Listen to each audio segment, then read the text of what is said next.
एक अजीब मीटोराइड ज़मीन के अंदर एंटर होता है, जिसकी वजह से मौसम बदलने लग जाता है और बिजली भी बंद हो जाती है और अजीब तरह के गड्ढे ज़मीन पर पड़ने लग जाते हैं।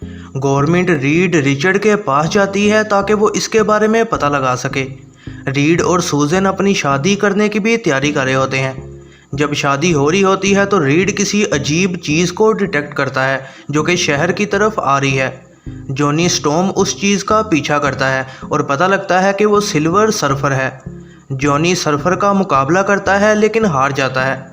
इसके बाद सूजन जब जॉनी को टच करती है तो उनकी पावर्स स्विच हो जाती हैं।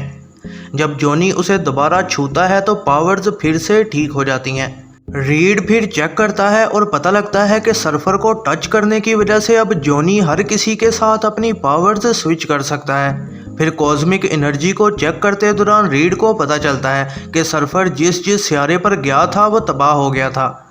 रीड को यह भी पता लगता है कि अगला क्रेटर लंदन में नजर आएगा और टीम वहां चली जाती है। वो लेट हो जाते हैं और ज़मीन में बहुत बड़ा सुराख बन जाता है। टीम इस दौरान फिर इंसानों को बचाने की कोशिश करती है।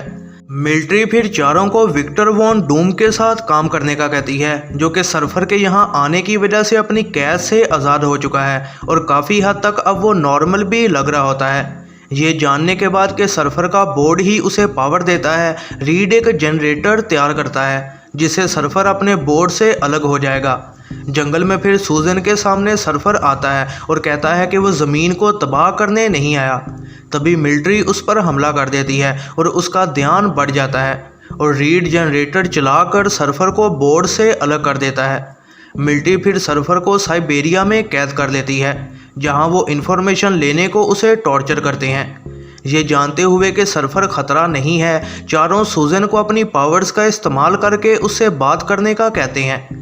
पता चलता है कि सर्फर गैलेक्टस के लिए काम करता है, जो कि अपनी भूख मिटाने को पूरे का पूरा स्यारा खा जाता है। सर्फर उसके लिए काम करता है ताकि गैलेक्टस उसके स्यारे को तबाह ना कर दे और उसका बोर्ड एक मशीन है जो कि गैलेक्टस को इस स्यारे तक पहुंचाएगी। डूम इस तरह चुपके से एक डिवाइस के ज़रिए बोर्ड को हासिल कर लेता है और उसकी पावर्स इस्तेमाल करके चाइना भाग जाता है। फंटेस्टिक फोर सर्फर को बचा लेते हैं और फिर डूम के पीछे जाते हैं। वो शंघाई में उसका मुकाबला करते हैं और वो सूजन को एक नेज़ा मारता है जो कि कॉस्मिक एनर्जी से बनाया गया था। सर्फर के पास बोर्ड के बगैर पावर नहीं होती और फिर जॉनी चारों की पावर्स को अपने अंदर कंबाइन कर लेता है ताकि डूम से लड़ सके। इस वजह से डूम की डिवाइस ख़राब हो जाती है। इसी दौरान बेन ग्रिम डूम को दूर फेंक देता है। गैलेक्टस भी वहां पहुंच जाता है और सूजन रीड की बाहों में मर जाती है।